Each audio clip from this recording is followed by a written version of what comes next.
Hello and welcome to the very 14th episode of the very second newest show on the Stat Check Network. It's episode 14 of Take All Comers. No longer a PsyOp, because it is finally time, or at least it will be time in the very near yet somewhat distant future, to break down some WTC lists. We have been lurking in the shadows. We have been one with the darkness. We have been hiding behind stop signs and under your bed. And it is finally time for our day of ascension. Everything's out in the open. If you're listening to this live, lists are technically still being compiled in a document and will be released in the next couple hours. If you're listening to this after the show is already recorded, they are out. You can check them out on BCP and on the WTC website. So do that. If you hate the fact that you can't scroll along while listening live, just come back in a couple hours. It'll be fine. The takes will still be hot as they come out piping. We are here to break down some of the sick tech being brought by such nations as Australia, England, Poland, the United States, Scotland. Actually, we haven't read the Scottish list. I don't know what Innes is taking or anything. But other cool countries like Mexico. The ones that are really good at Warhammer. Go Noah, we love you. Anyway, before we jump into any of that, because I'm getting way ahead of myself, I gotta check in with the boys to see how we're doing today. How we doing today, Lucas?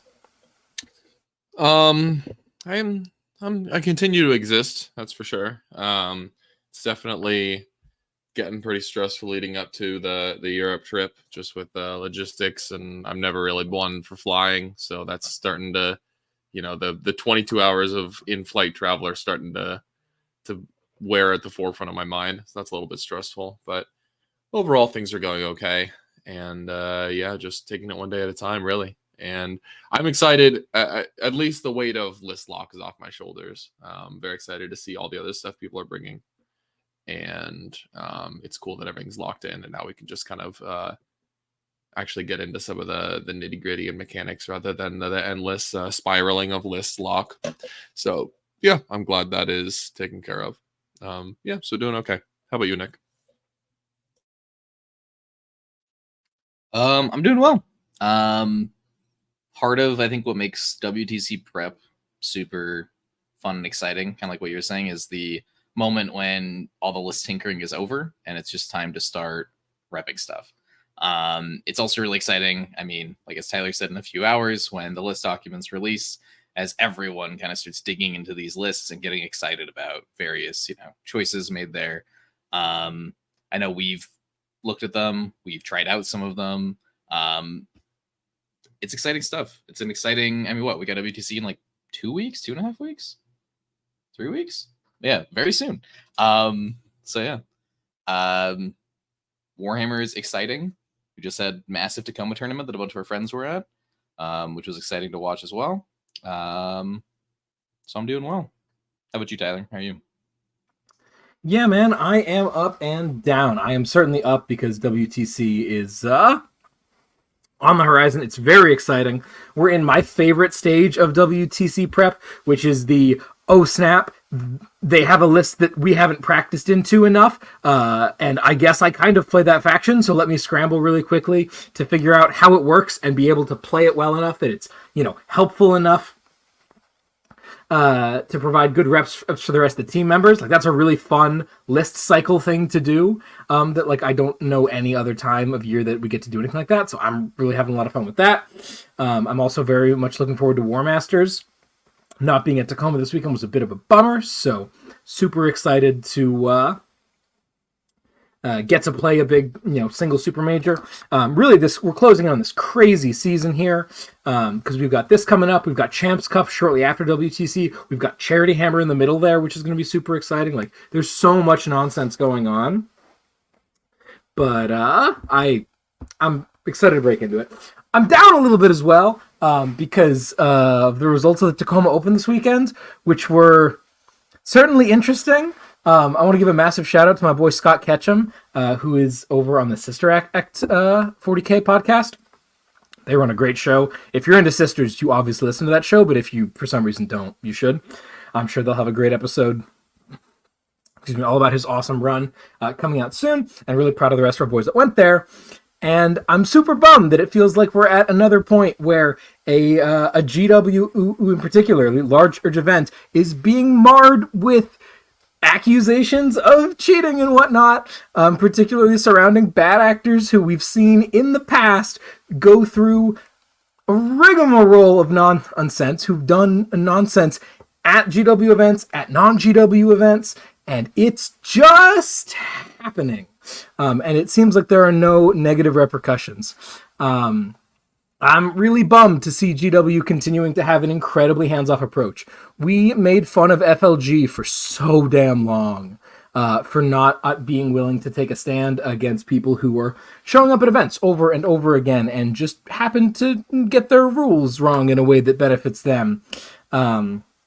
In a repeated manner over multiple events, and there are still not long-term consequences for it, and that is really, really upsetting to me, especially when it happens multiple games in a row at the same event. So, and when it's happened to you, right? Yeah, it does sting a little bit harder when it's happened to you, and then you keep seeing it happen to your friends. I don't think I got cheated so much as I got mega gotcha'd. But yeah, I'm really disappointed in GW. I feel like we need to be doing better here. And I think that they're at a bit of a turning point here. If you go look around the internet, you can see exactly what I'm talking about. People are really mad. To set a couple of logistical clarifications, Games Workshop doesn't hand out yellow cards. That's not a thing that they do. That's not a part of their events.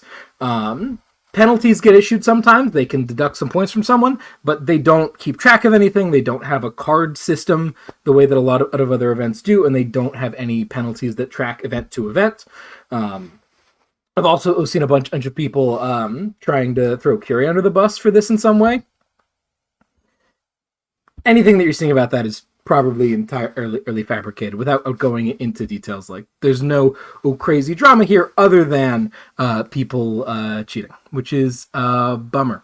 No one received any yellow cards at Tacoma, but he was caught cheating in multiple games and managed to win the event anyway. So that's where we're at right now. So I'm really bummed about that situation, and I really wish that GW would put on their big boy pants and be willing to ban people and throw people out of events, because if you want to have a wonderful community like we do, you have to prune it. You just have to. And their repeated refusal to do so is an unfortunate scar and blemish on our hobby community. So shout out to TOs who are willing to take this stuff seriously, and a big ask to Games Workshop to get with the times, as it were, in that regard. Do you guys have comments on that before we move on to the main show? Because I know people are excited to talk about lists. Not really. I mean, there's a lot of 40k energy right now, so there's no reason to belabor a negative point when there's so much exciting stuff to talk about. That's how I feel anyway. Nick, anything to add? Yeah, I think you said it best. There are a few reasons why we didn't go to Tacoma this weekend, but that's one of them. I was looking at the roster of some people there, and unfortunately there's some people that I've had negative game experiences with, or others have had very well documented negative game experiences with, and it kind of turns me off of going and spending a bunch of time and money on the event, knowing that if I match into that person, it's kind of like me versus them, and I don't really want to be doing that. I enjoy just hanging out with you guys and playing practice games on TTS and having fun the way Warhammer's meant to be. So yeah, absolutely. So with that all out of the way, let's jump right on into the main event of today. So a couple of ground rules, because as I said, the lists are not fully public yet. If you're listening after the fact, they are, but at this exact moment, they're not. Really unfortunate timing with our recording here, but it is what it is. We have been given permission to talk about lists. We're not able to show you lists and go entirely line by line, but we can talk about what anyone's playing anywhere. It's going to be really cool. So if you have questions about that, we're happy to break down what kind of stuff is going on. And at the end of the day, that's really what this is all about. So let's start at home. Let's start with a quick rundown of what the 8 lists are that the US of A is bringing in, down on the stretch, because I think we have some spicy bringings to the table. What do you say? Offerings. Offerings. Thank you. Yes, exactly right. We've got some spicy offerings for the international community, starting with this mean green killing machine right here. Mr. Lucas Trawler, how about you tell us a little bit about what you're bringing to the World Team Championships in 2024?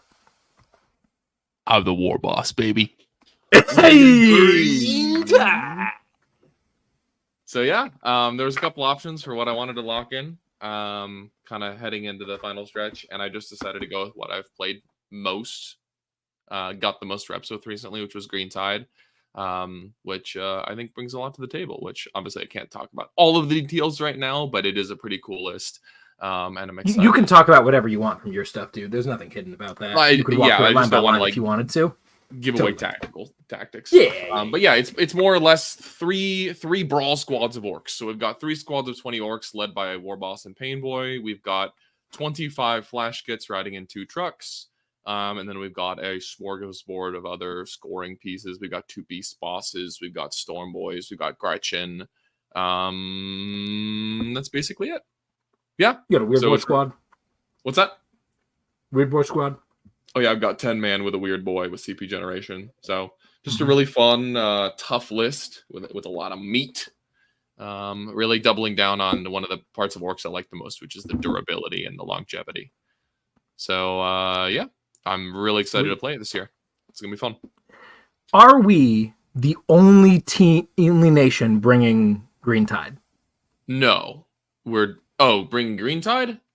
I don't think so. I think like maybe China is bringing it or something. I think one of the teams coming from Asia is bringing Green Tide. I could be wrong though. But yeah, I could be wrong. I'm pretty sure. Yes. Oh, Israel. Israel is bringing Green Tide. Israel's bringing Green Tide, and there's I think a couple other people just bringing orcs. I know someone in our pod has the Beast Nugget attachment, which is a super Chad move. Yeah, shout out to the Chads over in Slovakia who know how to hunt them, dude. Yeah, they know they're all about the big hunt, baby. Let's go. So yeah, I'm excited, and best of luck to all my fellow orc players at WTC. Hopefully, we do Gork proud. But yeah, so that's the first list on our team. Should we just run down the roster? I'd love to push you just a little bit further on it. That way, sure. We don't have to swing back to it later.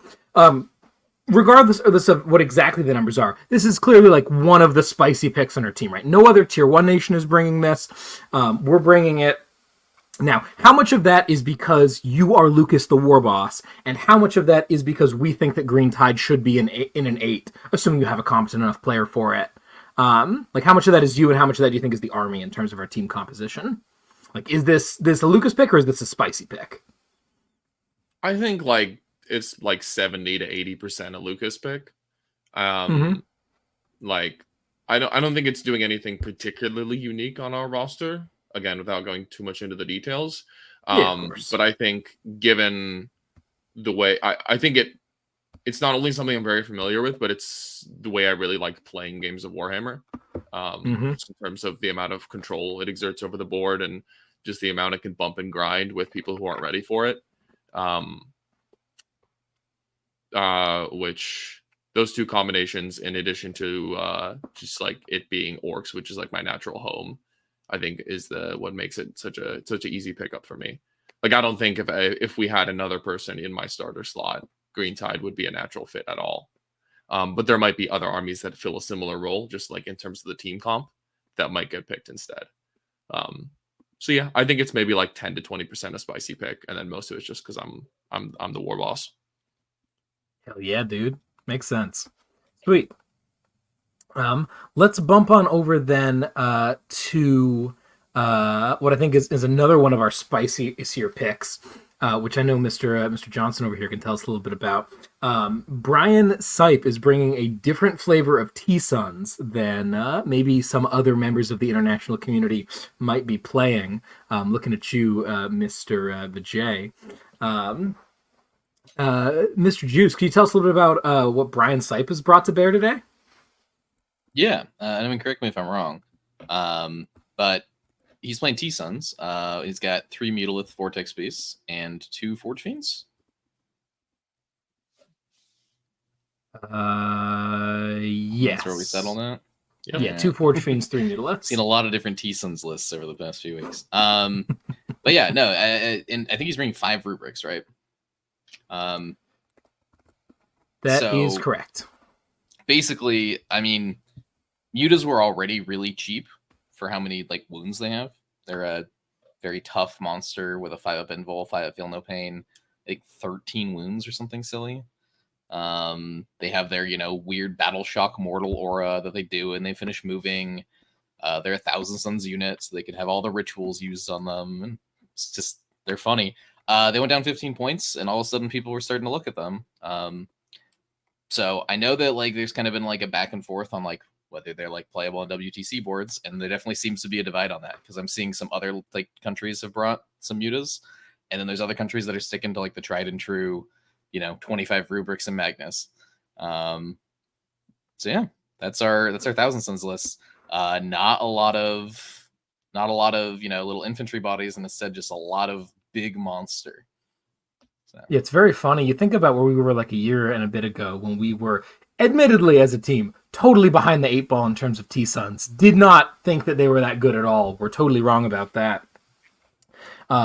We were like, the only way to play T-Suns is Terminators, because that's what Harpster really liked to play, and he was kind of our T-Suns guy at the time. And we were like, dang, there's no way that this like pile of little bodies is and characters running around could possibly be any good. How does it hold the board? Like, what could be good there? And over here this year, we're still saying, I don't think that pile of little bodies and characters is going to do anything. I want something else. Except this year, it's 3 Mutilates and 2 Forge Fiends because someone let the dogs out. The Chaos Knights are not present in our comp, unfortunately, in any way, shape, or form. So I'm excited to see how this shakes out. Nick, you've played in a bunch of T-Suns, I know. I don't know if you've gotten to play Brian's Insolus just yet. What do you think of this as compared to that infantry sort of thing? Especially for listeners who may be interested in playing it in singles. Do you think that this has the juice? What's going on? What's everybody missing? Yeah. I think there's this big like joke about T-Suns, right? That some of it's true too. Very complicated army to play, very complicated for your opponent to figure out. And kind of back when we were like, when they sent up returned in popularity in March, every game kind of felt like you very carefully position your very slow moving squads, right? And you have like a very important plan set up for next turn, and your opponent randomly shoots one, kills 5 guys because they're just 5, Marines. And, you are like, oh my God, my plan is ruined. The game is over. And your opponent's like, what do you mean? I just shot 5 guys. That kind of feels like the big downside of the lots of rubrics lists. I know it gives you tons of play. It's obviously proven itself to be good. But I think the like benefit of the big monster list is it's, less prone to just random dice spikes taking out like your like squishy, character units. It's able to play a lot more aggressively, right? Like one of T-Sun's big weaknesses is pressure. Whether that be shooting or melee pressure. So it kind of gives you a bit of an advantage there. And also like range, right? Like when Vindicators got their points drop, everyone immediately started looking at Vindicators, whether they be like Chaos Vindicators or like Marines Vindicators, and even like T-Sun's Vindicators. Back when you could, I guess you can still warp time 2 different units. But like the idea of having like the weakness of a tank, right, is it's limited to like, 1 movement. Well, all of a sudden T-Suns opens up the ability to move something twice, which allows you to cut like crazy angles out of nowhere with like a long range firing platform. And that's just not something that the army usually does because a lot of it's like range 12 flamers. So yeah, I think it's cool. It's certainly like a choice, right? Like you're making sacrifices for it to gain other benefits. But I think it's a lot less punishing if you want to learn the army. Totally. And you can find like a good mix. Like if you want to play like 15 guys or 10 guys, you can definitely do that. You don't need all of the mutas or all the Forge Fiends. So teams just tends to skew one way or the other. Totally. You make a really good point there about Forge Fiends, especially that we often joke that T-Suns are the worst Forge Fiends because, they don't have any of the cool rules, don't have any of the additional damage, right? But they are the fastest Forge Fiends by a wide stretch. Moving twice is just something that fundamentally changes how a unit like a Forge Fiend works as like an old-fashioned angle-cutting tank that, has to waddle around and shoot big guns at decent range. That extra movement is going to catch some people off guard. So I'm looking forward to seeing that on the table. Also, movement 10 near Magnus. Yeah. Also, they're the cheapest. Like, that's got to count for something too. Absolutely. The new pivot rules certainly help both mutas and Forge Fiends. Totally. I know there's that like weird rule too of the like when you're moving through terrain, as long as like at the end of your movement your pieces aren't overlapping terrain, you can move through like tight corridors. That helps mutas too, because that model was a Sigmar model, so it's spinning all over its face. So it's much more functional now, which is pretty nice. Yeah, absolutely. But, yeah, having played into a bunch of these things, mutalisks are a pain in the ass, man. And I know I play a lot of armies that don't really get through holes that well, but man, are they a pain. So excited to see what Sipes got there. I think the next spiciest list is one that I probably want to break down here, which is our boy Eric Forsman, who looked around at the changes to Tyranids and said, Vanguard, overrated. Forget it. Nexus, boring. I don't want to see it. And this man has... he's not wrong at all. Yes, that is directed at you, Innes. He's bringing Crusher Stampede. It's no longer a meme. It's actually happening, and it's a sick freaking list. He's got Swarmlord. He's got One Eye. He's got 3 Rupture Cannon Tyrannofexes. He's got a Trigon and a Moloch. Like, you're just not ready for this. You're just not. And he's still got a pair of Exocrines. The firepower that comes out of this Tyranids list is sexy. The new Crusher rules are awesome. Things blitzing through walls, very cool. Totally changes how monsters work, just like how moving multiple times changes the fundamentals of how monsters work. So that's awesome. The enhanced OC that you're grabbing out of the new Crusher Stampede rules, T-Fexes are OC 7 until you hurt them. Like, like, oh man, what if I slam all 3 of my T-Fexes on the line and blitz them out to my natural expansion top 1? Cool, have fun coming over here. I've got OC 21 chilling on that point. Oh, just damage them and knock them down to OC 15. Okay, cool. They all hit on 2s now. Like, this list is sick. I love T-Fexes. Still got plenty of mission play and whatnot, but yeah, this is... I fully expect this to be heavily copycatted. Excuse me. Once this is done, if you love big dumb monsters, like you're gonna love this. It's really freaking cool. Oh man. Sweet. So that's 3 of our 8. I think some of our others are a little bit less crazy, kind of. Actually, they're not really. Anthony's bringing World Eaters. I think it's like exactly the same World Eater shit he's been playing forever. Go listen to Stat Check to hear him yap on about them. But I think we are, again, we're not the only Tier 1 team bringing World Eaters. We're the only Tier 1 team bringing that World Eaters list, though. Which we'll get to the other one in a minute. And then we've got Nick is on, not this Nick, but Nick Navati is on a fairly ordinary Bringers of Flame Sisters list. Like, my eyes glaze over when I read Sisters lists, so I assume they're all the same. And then Lucas, would you rather talk about Tau, Dark Angels, or Eldar? Dark Angels. Cool, yeah. So we're bringing Dark Angels. I think this was one of the biggest questions that like got some of the broadest answers from various teams here, was which Space Marine faction are you bringing? Because there are so many good ones. Most notably Blood Angels, Dark Angels, and Space Wolves. This year we went with Dark Angels. You want to break down a little bit of what we got going on over there? Yeah, so basically all the Dark Angel lists that I've seen are Gladius, which is really like the crux of what makes those really awesome data sheets work. So some of the powerhouse data sheets for this detachment are Azrael, who gives 2 command points, which is Gladius really only works with CP, right? Those stratagems are absolutely insane. And you want to feed that engine as much as possible, and just giving you a CP automatically. It's very much like Calgar, right? Like the list doesn't work without him. So he's in there. He also has a 4 pinball for his squad, which is pretty sick, and gives his squad sustained, which is cool. And then the Deathwing Knights as well are the keystone unit. They're just for the points, they're very durable. They are resilient to mortals. They're resilient to high AP. They're resilient to low AP because of Armor of Contempt. They're resilient to moderate damage because of -1 damage. Like, there are very, very few guns that are going to kill these guys at a decent clip at all. So the list just runs a bunch of really good Marine data sheets, and with a very skilled Marine pilot like Lennon, it's going to be a force to be reckoned with. So yeah, the Gladius just kind of propels all those data sheets through the stratosphere, right? Because it lets them, you can't bog them down in combat anymore because they have fallback and charge. You can't stay away from them because they have advance and charge.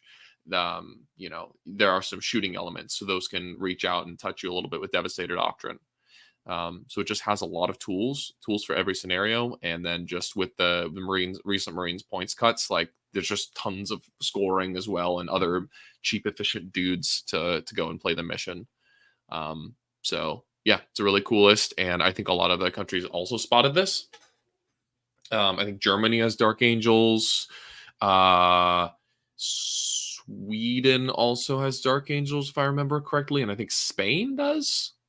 Germany has Dark Angels, Spain has Gladius Dark Angels, and Sweden has Gladius Dark Angels. Someone's doing his homework. Nicely done, Lucas. Yeah. Goodness. Yeah, so I mean it's a really cool list. And I think in my opinion, one of the major stories from this year is just, I mean, there's always some oddball lists, and there's always some things that everyone's gonna take, like Sisters is just copy and pasted Bringers of Flame for 95% of countries.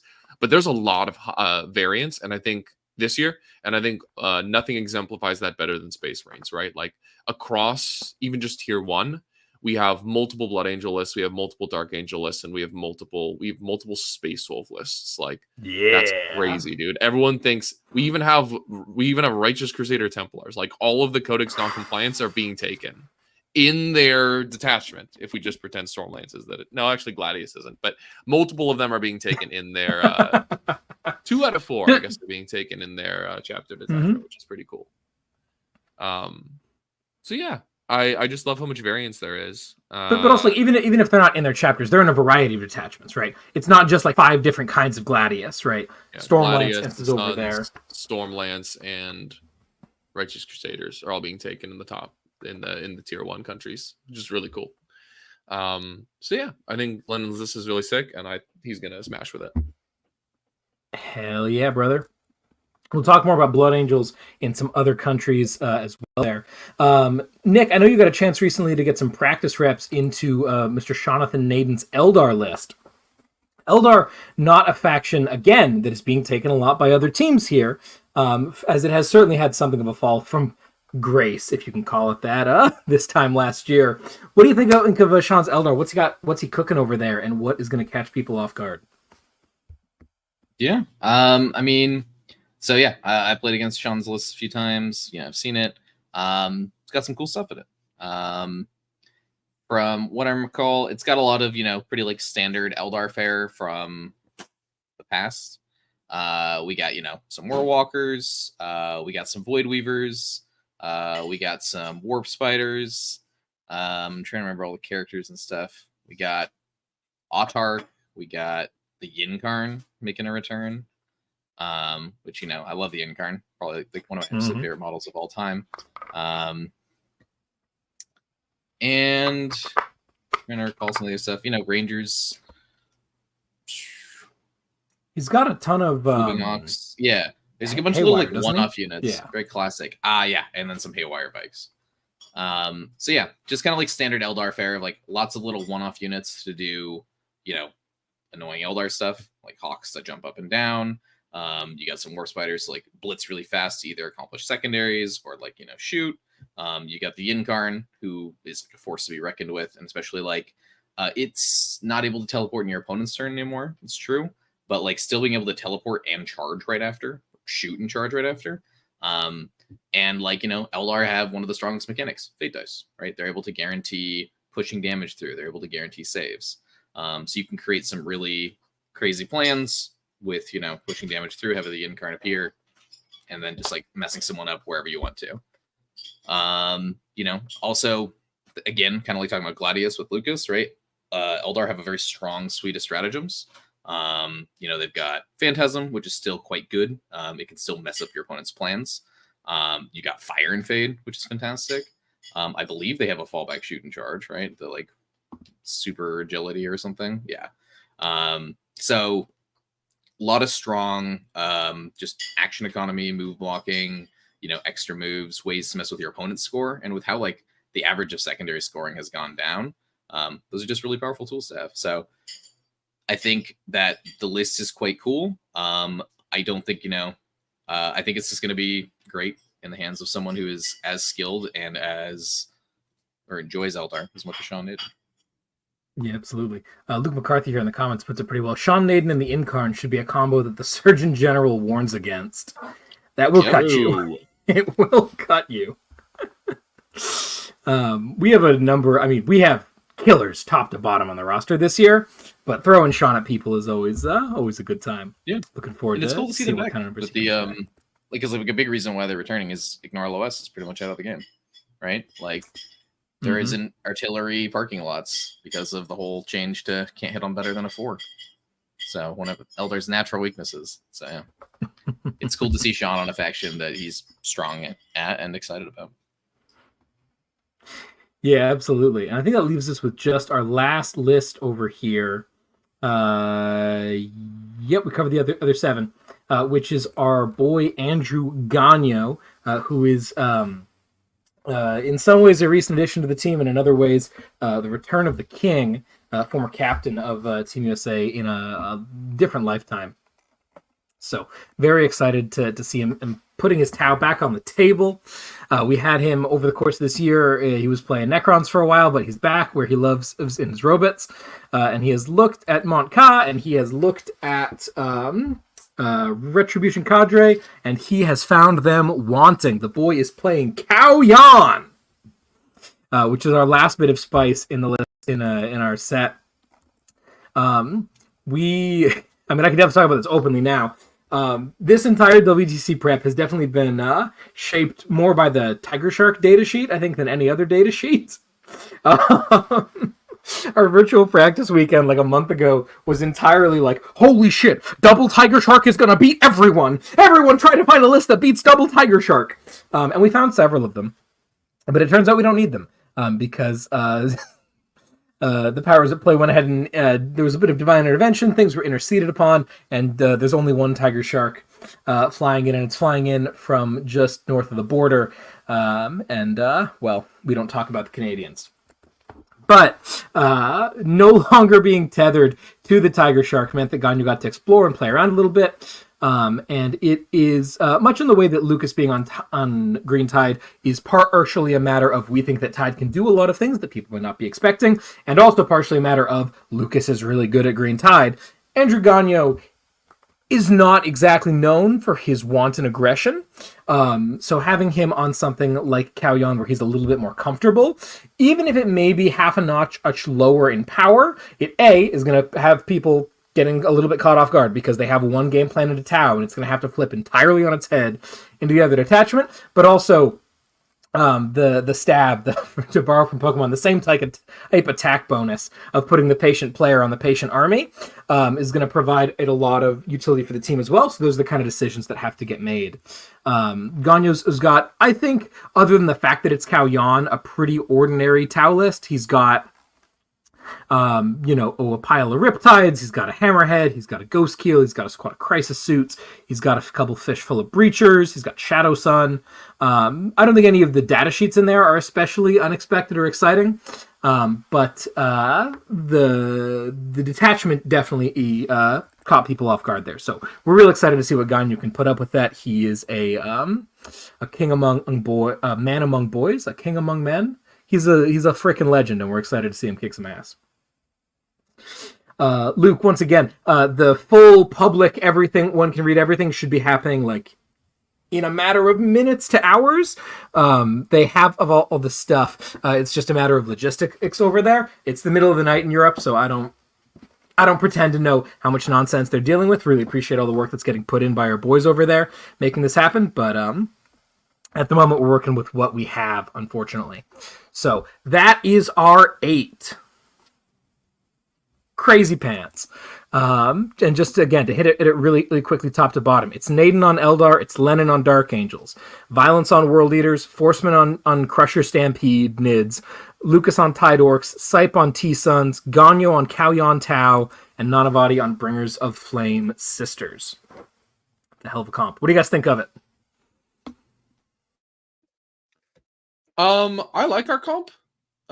There's definitely some outliers, but I feel like that's mostly just like me and Ganyo doing, for lack of a better term, comfort picks that we feel incredibly solid on. And I think there's a couple things that are very noticeable omissions. Much like last year, we're not bringing Necrons, which I feel like is something that most teams have brought. Not all, but there's a couple different Necron builds that both fulfill that all fulfill some different roles, and that's very cool. But we don't have any of those. And then the other thing we're missing that a lot of teams have brought, and to my surprise, a lot of lists are wildly different, is Grey Knights. I think that's mostly because we just don't have a Grey Knight player. We have people who will play lots of different armies and they'll dabble with Grey Knights. But I feel like having a person who specializes in Grey Knights when the faction is so is full of so much cool tech is really strong. And we just don't have as much of that. We have people exploring other things. So I'm curious to see how those Grey Knights lists do for other countries. And I'm honestly a little bummed that we don't have it in our roster, but we have other cool things. So yeah, overall, I like our comp, and I think it's gonna match up really well. What do you think, Nick? I do have one question for you, dude. What are Grey Knights? They are the Dread Knight data sheet, or so I thought until like a week ago. I was referencing the reveal of the Agents of the Imperium today, dude, or whatever. The Imperial Agents. Oh, Cody as the goat, aka the piece of shit. You guys like that model? Bummer of a model. Oh, it's so bad. I am so positive with new models. So often people are like, "Oh, this model's stupid." I'm like, no, you don't get it. And this one, I am just like, really. Especially when the cover of the Inquisition book looks so freaking sick, with Kodiaz coming in with the hammer. Like, the old pose was so much better. The old man with the hammer on his shoulder, dude, and the eagle. Why not just give him the pose from the cover art? Yeah, right. Everyone's swinging enough hammers in this game. They're always carrying them. Or leave him in his old pose. I agree with Nick. His old pose was also perfect. Yeah. But oh man, why his armor's so plain? This is like a literal what are they called? What's the highest level with a fancy Inquisitor? Not a head Inquisitor, Grand Lord Inquisitor? Is that what it's called? Whatever his title is. This is one of the highest ranking members of the Imperium of Man, and he's walking out with just solid plate armor, no ornate, and it's disastrous. But we got to move on. We got so many lists to talk about. Yeah. Before we move on, though, I do want to take a quick sec to throw a couple of plugs out there. If you're watching us on YouTube, make sure to hit the like button and subscribe. Hit the bell if you want to hear us when we go live. And drop us a comment asking about any list that we don't cover today, or tell us what your favorite list that was covered today. We'll be in the comments to keep the conversation going. If you want to keep the conversation going a little bit deeper than that, you want to make sure that you get access to some of the juicy community nonsense that's going on over here, you can join our Discord over at patreon.com/statcheck for $5 a month. Get access to the best community in 40K. It's online. You hear about this all the time. You want to be a part of it. But if that's not enough for you, if you want more improvement for more dollars, head over to statcheck.com/coaching, also linked in the description, where you can get coaching from any of us or other members of the StatCheck community, such as Innes, such as Typhus, who is calling us mid in the comments. If you think he's right and he knows better than us, well, you can pay him money to get better at Warhammer. So check all of those things out. In addition, we got some wonderful sponsors such as Red Dragon Games, who bring you some of the best prices and customer service in Warhammer miniatures in the northeastern North American continent up in Canada. Love them. As well as we've got a couple of different stat check doodads available on Etsy from Saltire Games. And God, what's the other one on Etsy? I can never remember what they're called. They make really great stuff, though. Super pretty. It's right here. It's not even in the list. Oh, no, there it is. Yeah. J15. There we go. J15 Games. Love them. Get 10% off with the discount code StatCheck. Whalen Yutani for your terrain needs. And those are the plugs. Make sure to check out the rest of the shows on the network because we love them. So we're going to jump on in now to some of the other countries.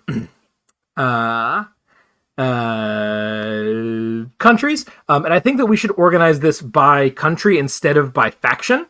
And I'm going to go through like each of we'll start at the top and then we'll trickle down to some of the really crazy ones in a little bit. Mention 1 to 2. We'll pick out 2, maybe 3 lists from each country that we really want to talk about. And I feel like it makes sense to start with the other big bad, which are the Poles. They are the reigning champions. They did narrowly defeat us last year, and they are coming with some spice for sure. I feel like the first thing we have to talk about, the elephant in the room, not so much an elephant as a rather large canine. Lucas Troller, tell us a little bit about Wolf Jail. Wolves, baby! It's a meme list. It's terrible. It's just a stat check, brainless idiot stat check for morons from the P&W, dude. Terrible dog shit list. That's why the polls have brought it to WTC. So yeah, I mean they're bringing basically Wolf Jail, right? They've got 18 Thunderwolf cavalry, led by various characters. We've got some infiltrators, some scouts, some JPIs, just good Space Marine stuff. Squads of Wolfen, Logan, a lieutenant. Like this list really wants to play into shooting armies, and it really wants to lock you in your deployment zone. It's got a Vindicator. That's cool. I actually really like that. it's like the old Lancer in the Colby version back in the day. Yes, yeah, something kind of durable to lay down some fire. So yeah, I mean it's a cool ass list. Wolf Jail is not good into everything, but it's definitely good into some stuff. And I think in particular, someone who, I mean, it has the powerful effect of, someone who's played something many, many times that no one else has played against, or maybe played against one time. That is just like such a powerful boon to have, because you'll have a whole toolbox, a belt of things to pull on as the Space Wolf player, and your opponent will just barely know what your data sheets do. So I think this list is really going to take some people off guard, and I'm very excited to see how he does, because Wolf Jail is just badass. So yeah, it's a cool ass list. Yeah, if you are coming to WTC to play in the team's event and you have not played against Wolf Jail yet, well, you have until you get there to try, because do not let your first experience with Wolf Jail be playing it on the biggest stage. Type it. Nope, wrong one. Yeah, Innisorite is a meme list. But Type is also in here, says that Kruger's been testing it outside of the public for 6 months. So evidently he really knows what he's doing with it. We're very excited to see how it performs. Obviously, we want on the best in the world for the US of A. But if any one non-American is going to kick ass with it, we'd love to see it be that guy.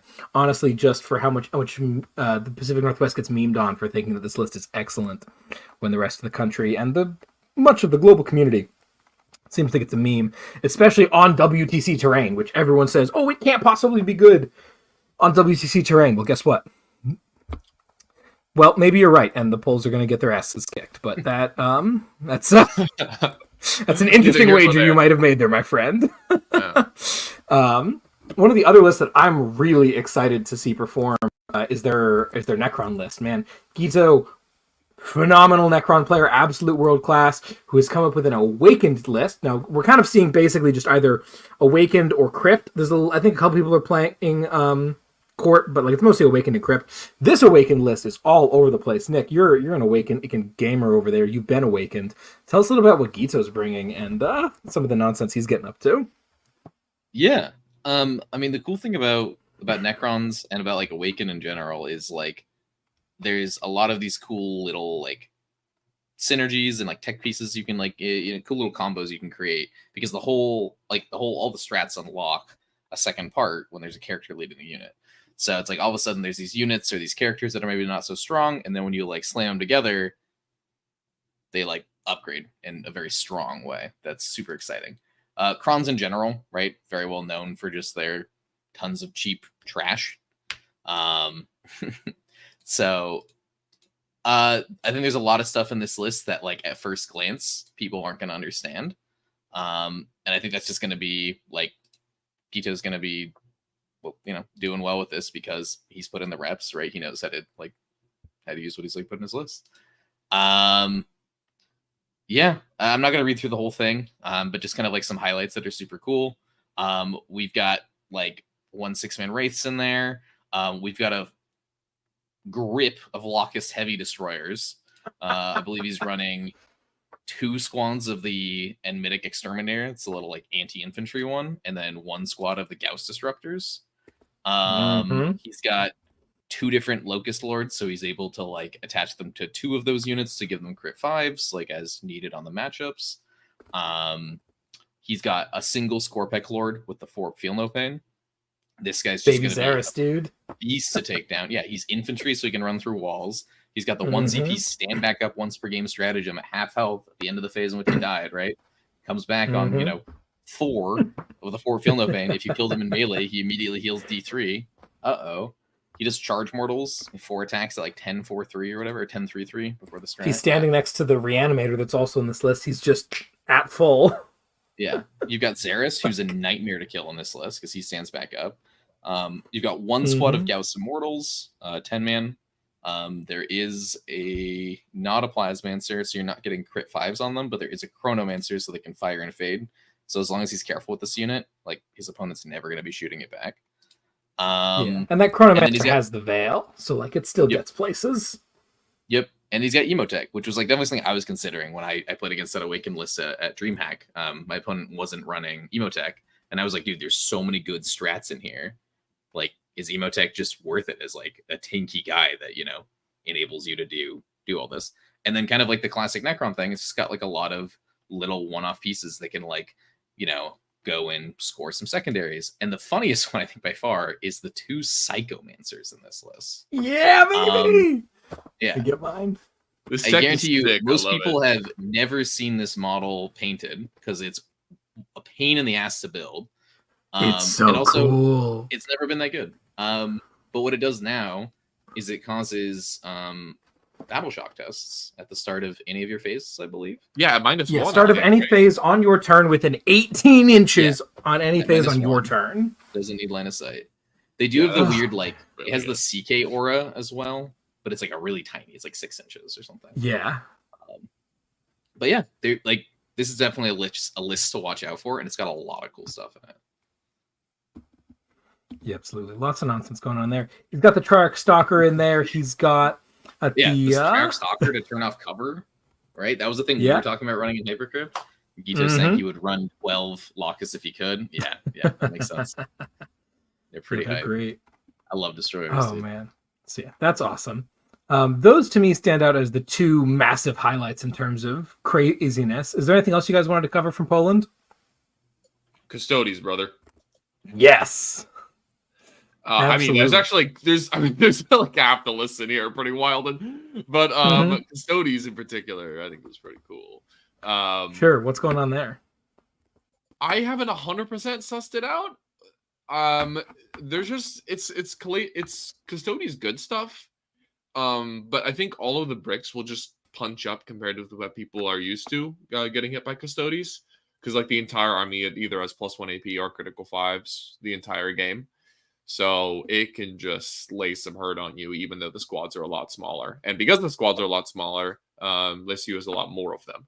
So unlike, the old list, which only has 5 units, 3 squads of wardens, and 2 tanks, this one has 8 or 9 units. And then each of them just punch equivalently hard. And again, like I said, I'm not super well versed on all the things that Shield Host can do. I know they can fall back and charge, which is huge for Custodes. Isn't this 3 bricks and 2 tanks? What? He's got the Venetaria as well, but there are 2 Caladi here, right? It's 7 important units, right? 2 units of Wardens, a unit of Guard, 2 units of Venetaria. Yeah, for sure. Anyway, sorry. I just think it's a cool list, and again, it has that same. Some people have started to been turned on to Awakened. They're awakening to Awakened, but I think this kind of has the same strength that Wolfshield does, and that a lot of people are just out of practice against Custodes. It's got Valyrian, dude. He's goated. That guy's. I don't know what he does, but he gives his unit as AOC in melee, which is that's pretty cool. Really good against a lot of the melee out there right now. Very sick. Yeah. Ines says we should talk about their AdMech as well, which I mean, they're bringing AdMech, so probably worth a quick note. Duda out here running a couple of Flappy Boys, as it turns out. He's got 25 Taraxi Sterilizers and 20 Taraxi Skystalkers. Whew, that is a lot of Flappy Boys.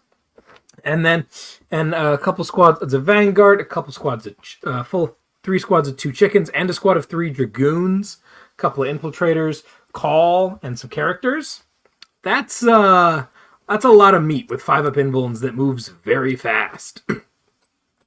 Both Typhus and Guido chiming in to call all this Imperial Elves, and I think that's a pretty reasonable description of it. Just so much nonsense running around doing all of the different things that it needs to. This list isn't really trying to swarm anyone down with particularly oppressive damage, but it is going to score a massive pile of points while taking out some particular targets. And again, we're just talking about armies that people are not used to practicing into. And I don't think that anyone has nearly as many reps into AdMech as Duda is going to have into everyone else's armies. So a really good opportunity there to take advantage of that. Also take advantage of their proximity privilege. You could not take this list on. You could not force me to take this list on an airplane at gunpoint. Just absolutely not doable. But if you have a car and you can drive to the Netherlands, you should. Absolutely Nas. I assume that's Nassim. I have no idea who that is. But yeah, absolutely. We're definitely narcissistic. I don't know if we're boring. But that's fair enough. Anyway, sweet. Okay, should we move on? We're like coming up on an hour in here. We got to talk about some other things. Cool. So that's Poland. Kind of just going down on the line from last time. I think the next one to talk about is the Aussies. Let's talk about the Aussies. Australia, indeed. Australia is historically known for bringing some crazy nonsense, right? Eric Lathuris very famously debuted Gene Stealer Cults back in 9th edition in what became a real trend in singles and in teams at this. Hackett last year was playing in some really crazy Necron stuff. There was only Awakened last year, so it must have been Awakened, but he had some really cool stuff. Like the Aussies, they have crazy nonsense as a general rule of thumb, and this is no exception. Now, there's a lot of turnover year over year for the Aussies this year. It's a very different team. So maybe not as any of the names as you would expect from last year, but they did not leave the spice at home. Lucas, I think I know what you want to talk about, so go ahead. The Terminators, baby! Let's go! They're bringing World Eaters. So just like the normal 1975 list with boring 8-bound and Angron who runs in. No, dude, these guys have the goated 30 Terminator list. Let's go. 30 World Eater Terminators, 15 Corn Berserkers. Just the boys be waddling in, dude. Let's go. Moving 5 inches a turn. The Kings. I think this list genuinely is pretty cool. I know World Eater Terminators, I think, have gone down at least once or twice. And we're all World Eaters hit super hard, but 3 wounds each, T5, 2-up armor, 4-up invuln, and there's multiple kind of. I guess they don't have the. Jesus Christ, excuse me. They don't have the toughness of the 8-bound, but they do have the 2-up armor, 4-up invuln, both of which are better than 8-bound, which is pretty cool. And the 6-up field pin really messes with the ideal 3 damage that you want to throw into these guys. So I don't know. I think they can be weirdly durable in the right situation. And with tools like Fight on Death and the Auto 6 Advance. These guys can, the main Terminator drawback being speed. These guys can put on some surprising bursts of speed with the +2 move, the advance and charge, Auto 6 Advance. This list is sick. I love it. And it's got Karn. It's just it's a sick ass list, man. I love it. Yeah, that's a real exciting one. Got to be one of the most out of left field lists that no one was expecting. Very excited to see how that works for Mr. Dean over here. Mr. Nicholas, anything catch your eye in the Aussie comp that you want to bring up? Well, a small thing, but kind of on the same area. They are a fan of Terminators and their Thousand Sons as well. They are bringing the 10-man Terminator squad with the character with the crystal.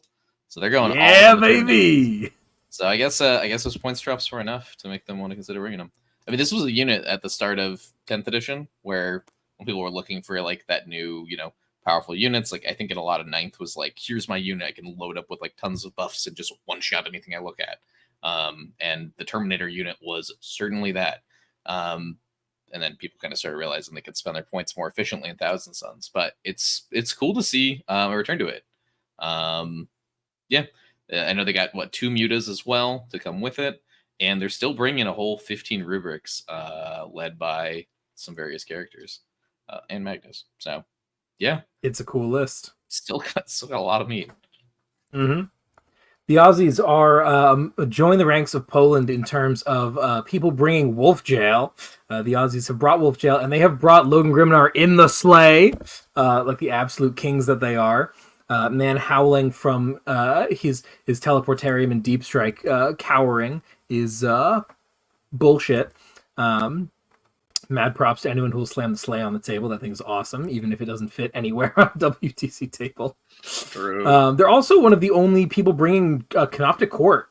It's like a straight down the middle court list, right? 18 Wraiths, 3 Doomstalkers. Okay, that's a lie. There's some spice here.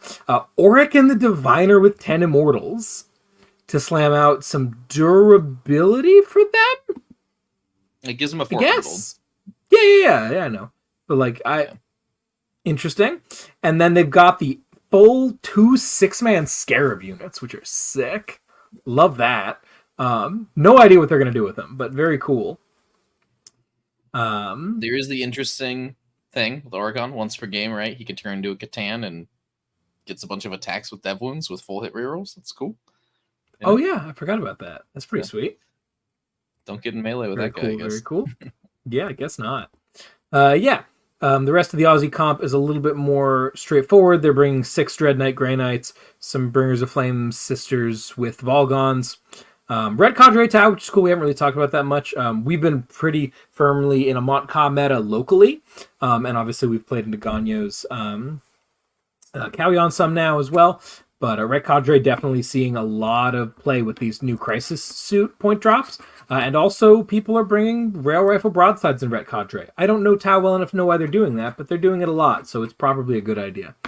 They're also bringing CSM. CSM, a fairly popular pick. I think a little bit more popular than we might have been anticipating. They've got some cool stuff going on in Raiders. And it's list has a lot of Space Brand wounds in it. It's kind of crazy.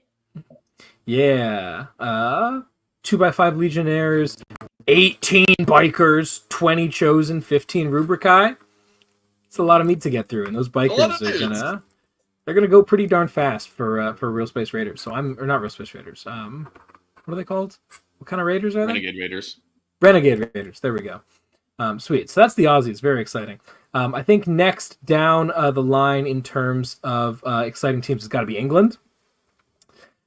We got to hear a little bit about the English from their perspective, from Mr. Vicolas VJ and David Gaylord. So check out their episode of Fireside to hear a little bit more about some of their thought processes. I think that the headline list from them has to be the Blood Angels, right? Yep. And I mean, you'll never guess who's playing the headliner list for Team England. Oh, wait, you will, because it's Manny the Rat Shima.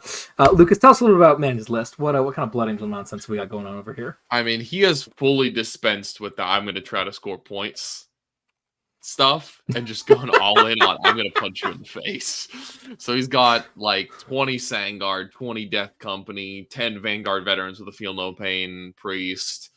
And then from there, it's like just sprinkles of stuff to play the edges, like a couple of JPIs and a Calidus Assassin. So yeah, this list is like all about trying to find some tables where it can stage and then getting big wins from there. So I definitely appreciate anyone who has the balls to go all in on a list where you tend to win big or lose big. That's pretty cool. And this is definitely one of those lists. So yeah, I'm excited to see how he does. And it's got the GOAT Dante. Dude, I love Dante so much. He so for those who haven't seen Dante, he's got an absolutely sick rule where every unit within 6 of his model at the start of the fight phase takes a battle shock at -1. Every unit, not just one.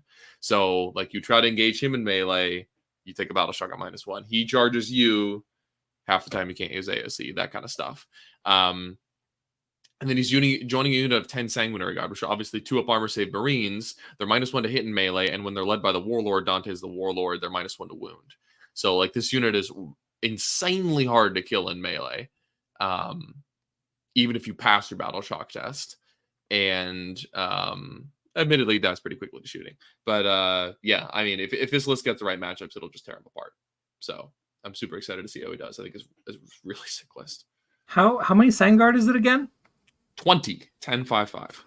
20 Sangard, 20 jump back Death Company, 10 jump back Intercessors. The man is holding W. He certainly is.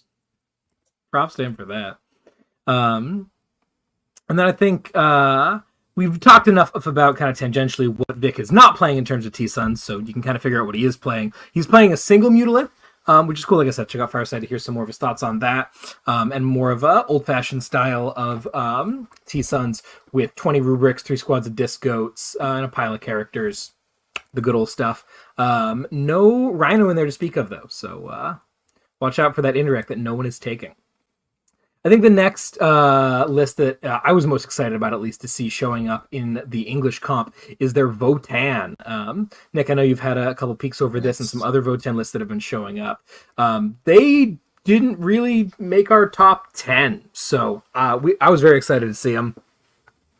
What kind of nonsense is Mr. Alex Harrison going to be bringing to WTC? Yeah. I mean, it's cool to see Votan. I know we talk a lot about how they feel like probably one of the most fair Warhammer armies out there. Like they kind of, do what they say on the tin. And every once in a while they roll, 27 hits on 14 dice because they have sustained 2. But yeah, a big thing, there are a couple countries bringing Votan, and a big thing that seems to kind of like be the same across all of these lists is that everyone seems to be running double Hecaton Land Fortress. This is a model that, everyone's gone back and forth on, like, is it playable on WTC boards, right? Because it's hard to move around. I think the pivot changes help it quite a bit. Being able to just pay 2 inches and then teleport, as much as you want is fantastic. You don't have to like do these awkward back and forth all over the place just to get around. Another thing too that Lucas has pointed out, right, when we were like looking at these lists and like trying these lists out, is that people aren't that prepared for Land Raider chassis anymore, right? The Land Fort is a Land Raider chassis. It's T12, it's 16 wounds, it's 2-up armor, and it has AOC access through Void Armor. The Land Raider Redeemer was played in tons of Marines lists. It was, Splash and Grey Knights, right? So at some point, people were playing 3. They seem to have, just disappeared. And the Hecaton is a solid 225 points. It's also got a lot of guns that all ignore cover, and the army's got access to sustained 1 in shooting, sustained 2 if you have a judgment token, and fallback shoot and charge. Like fantastic stratagems for a, big dumb gunboat. It also has transport capacity 12. In Harrison's list, there isn't like anything that crazy going inside of them, I think. I see a lot of people usually pair them with the Einhir, the Hearthguard, because you can put 5 of them with a champ in there. He's just got 3 squads of 5 Zerkers, so like pretty standard, Votan melee. He's got 4 Sagittars to back up the land forts. He's got a grip of 20 warriors for missions, and then what's really coming in are these 20 new Jaegers and then 12 bikes to kind of like be the other like firing base. So seeing the Jaegers, it's a very strong addition to Votan, kind of a last minute thing here right before WTC. I mean, it's 10 infiltrating bodies on 28s. If you win that defender roll off, if you're playing against something like World Eaters, which is an army that relies on like, scout moves to like really threaten Votan turn 1, you can move block them, right? World Eaters don't have any infiltrating units. So it kind of takes like a big weakness of Votan and removes it. Or a big strength of Votan, which is being like a scout aggressive army and being able to like clear a lane and be like, I'm going to be able to scout down this lane. You can't deploy stuff on the other side of it. So I think it's cool. Kind of like what you were saying. It's a bit of an interesting pick. So we'll see how it works out for them. Very exciting. And I think the only other thing that really needs a shout out as far as England's concerned is probably mentioning Nassim on guard. I think this is the first guard of any of the comps that we've looked at so far. Guard was something that was definitely in contention for us. It did not look quite like this, but this guard list and a couple others. I know, Lucas, you're very excited about 18 Bulgrin as a concept. What do you think about Nassim's list? I really like it, to be honest. I think it kind of naturally pairs very well with Votan. They're both like two armies with a bunch of like obnoxiously durable and cheap tanks. And then like, firepower that isn't super reliable because none of it really has rerolls, but it's just like a lot of volume at damage 3 with good AP and good damage. So it's just like a big firepower list with a lot of big dumb holes. And the Votan have the benefit of the double Land Raider, but the Guard have the benefit of the 18 Bulgrin. Like a lot of armies just don't have good solutions for those guys. They're a lot like they're like a baby Deathwing Knight. They don't have the 2-up armor, but like the multiple wounds, the high toughness. If the Bulgrin have the advantage of the feel no pain, and especially that -1 damage. Like -1 damage compared to 9th edition is such a rare rule. I think locating, and I think we've seen some people locate instances of good efficient data sheets that have -1 damage and then spamming them to turn that into a very like a potent tool in a lot of matchups. Like if you're relying on 2 and 3 damage weapons, all of a sudden you might have just demoted from a green to a yellow into that army or something like that, or a yellow into an orange, right? Like it's a tool you can really abuse. So I really like this list, and I think it's another army that at least over here in the States, folks don't have a lot of practice in the guard. And I think that might be true for some other countries as well. And that will be a powerful tool, I'm sure, for Nassim. And I know he's very good with the army. He's played it a ton. So I'm excited to see how he does as well. And it's a cool list. And other folks have taken guard as well, which I'm sure we'll talk about in a little bit here. But yeah, cool army. Absolutely. Shall we move on down to Germany? Is there anything else in England y'all want to see? No, sir. Let's send it. All right. As far as Germans are concerned, I think that probably the thing that jumps off the page to me, first off, is that they are bringing a very different take on Sisters of Battle than a lot of what else we've been seeing. I've been saying every time it's a copy-paste Bringers of Flame list. They're probably different in a way that I don't care about. But Germany over here is bringing Penitent Host Sisters of Battle. The detachment that everyone thought was a meme and it was dead. The Germans said you're wrong, and they're going to be out here repenting. Thank you, Germany, for that. What do we think of this list? Nick, have you had a chance to play much into new Sisters yet? No, not much at all. Sweet. Then as the resident Sisters expert, that's definitely me for some reason. I'm going to go ahead and break this one down. They are running... you've got at your Volguns, you got your Triumph because you're still playing Sisters. They've got 23 Arcoflagellants, 25 Repentia, 10 Novitiates, and a couple of Rhinos. And that's like the list, right? Like I've skipped a couple of characters here, but it really is 2 big bricks of Arcos, 2 big bricks of Repentia, the Volgons, and bits and pieces on the edges, and the Triumph, obviously. So this is a list that is going to need to be doing some very, very careful positioning, and with a bunch of very squishy units, with only 2 Rhinos to ferry them around on tier to get just absurd amounts of damage done once it gets there, and try to utilize some of these cracked stratagems that Penitent Host has to maximal effect. It's a little bit of a risky take in in teams, in my opinion, because this is an army that can really fall apart if it bounces in one place too bad. And is not nearly as good at holding a draw as some of the other Sisters armies are going to be. There's not nearly as much nonsense to throw around. There's not nearly the same kind of speed that you have in Bringers of Flame, or some of the crazy tools in Seraphim. There's no Seraphim at all in this list. But it sure punches a lot hard. So if you need a Sisters list that's going to come to push, I think this is not a terrible idea. What do you think about this, Lucas? I personally don't like Penitent Host. You kind of identified in there the main reason I don't like it, which is just so swingy, right? Like if you can get to the staging positions, it feels a lot better. But if your board doesn't have them, or your opponent goes first or something like that, then all of a sudden you're a tempo behind. So I don't like it very much. I think an experienced pilot will do very well with it though.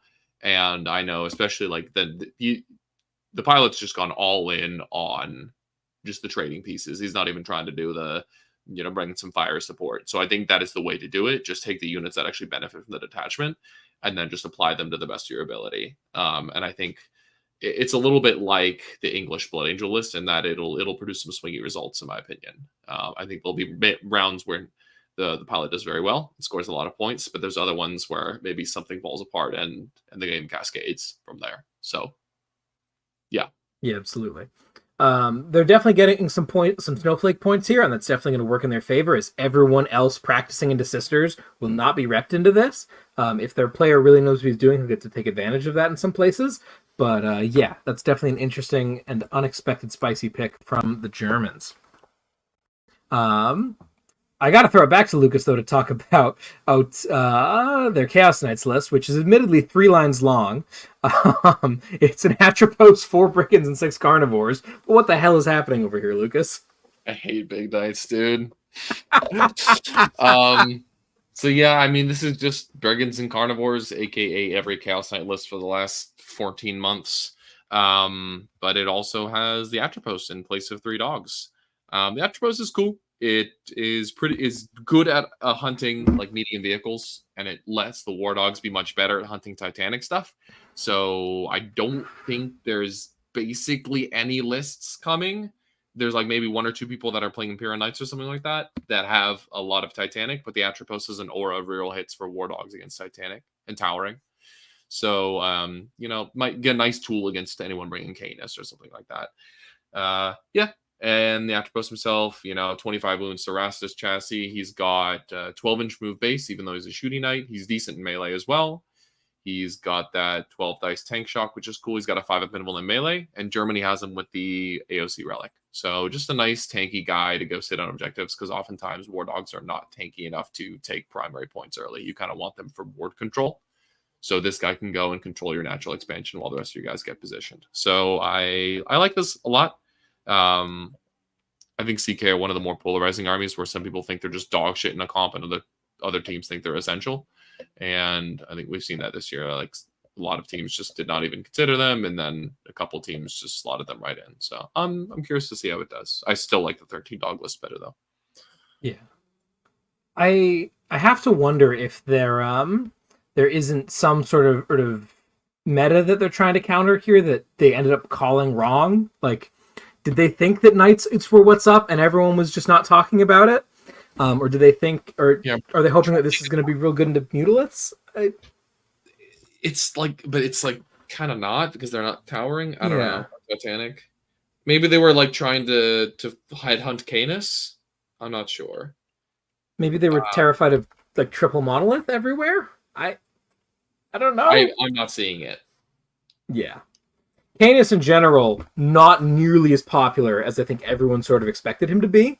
That is a very, very good data sheet that just people don't feel the need to use. I kind of wonder if that's a testing thing. If people tried him once or twice and it didn't go super well and they just sort of called it there, I think that there's still a lot of sauce in that guy being able to move through walls as an ally. We saw Jade Nawasa doing really well with him at Tacoma this weekend, which was cool. I'm curious. He seems real good. But there are not a lot of Canises for this Atropos to hunt around. They took a slightly different approach to Votan, Nick. I know that you've been really enjoying reading and talking and playing around with this German list here. Why don't you tell us a little about what they've got going on in the world of the dwarfs? Yeah, I think the German Votan list is super cool. They opted to go similar route as England, where they have the 2 Hecaton land fortresses. Notable changes, though, they only have 1 squad of 6 spikes instead of 2, and they also have no Jaegers, which, like, if you're playing teams, you can control your matchups a little more. I understand that, right? Maybe that means, like, they're planning on, like, defending with this or something like that. I don't know. What they got with those points, though, is that they picked up a bunch more Zerkers. They have 2 squads of 10 Chthonian Berserks. They still have the 4 Sagittars. They still have the 20 Warriors. And they've got a little bit more characters, and they picked up an enhancement. What's really cool about these Berserks is the Sagittars aren't able to split them in half like they were in 9th edition. The Sagittar can only split up the Hearthkin Warrior. So that means the Zerks are either foot slogging, which is terrible, or they're riding in the forts, which is probably what's happening, which is super sick.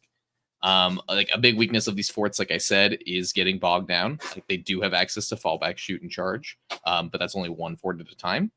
And if someone wants to get close enough to the fort to try to tag it, a little hatch opens on the back and 10 idiots with clubs pop out, which is awesome. So I love this list. I actually think it's like super cool. Don't really know why people haven't been doing it before. Don't really know what I haven't been doing before. So, you know, it's things like this. It's like why I love seeing the WTC lists. Oh yeah, man. And the last thing I want to touch on from Germany is their Hypercrypt list. We saw Hypercrypt show up in a couple of different places, and I've had a couple of games with and against this list at this point.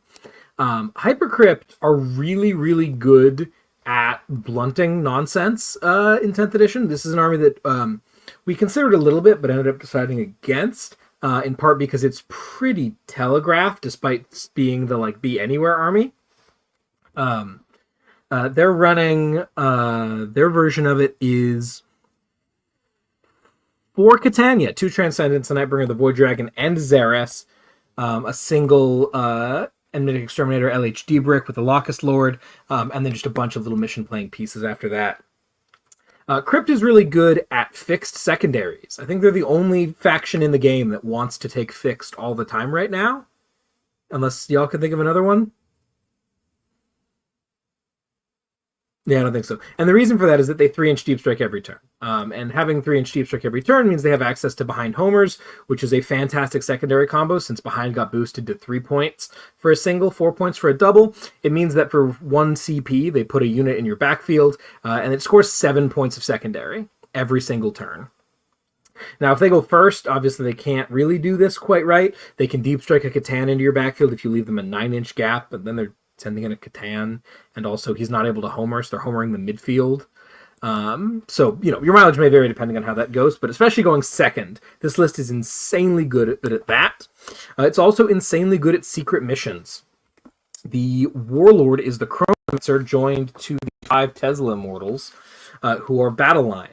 If you do not bring Battle Line and you go second against this list, and this list goes second against you, they just get their secret mission. It just happens. You're not stopping it. They're going to 3-inch Deep Strike, and then they're going to Fire and Fade. You did not screen your whole deployment zone plus 5 inches against a 3-inch Deep Strike. You just didn't do that. It's just not real. The Catan are all going to pile up on one objective and score 20 primary doing that. They're going to get 20 primary during their secret. They're going to get 35 secondary doing their nonsense. And it'll be a little bit more than 35 because they'll get the double behind once or twice.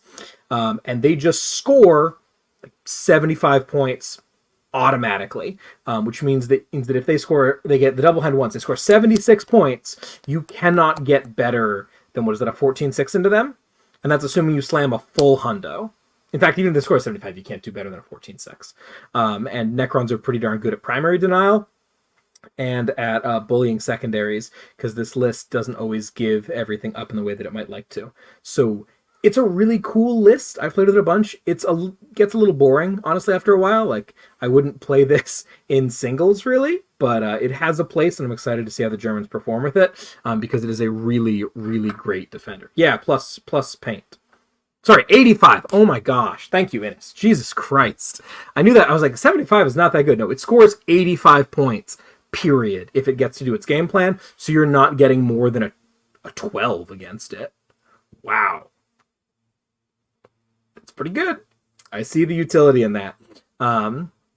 If you're able to take that. So for those lists, make sure if you're trying to push them that you're able to push them with something else, something really hard. Because if they just score 85 points, you're going to have a hell of a time getting a lot of points out of it. Oh, Innes says they took Hypercrypt. That's cool. I still haven't read your lists, but I'm sure Hypercrypt is one of them. Sweet.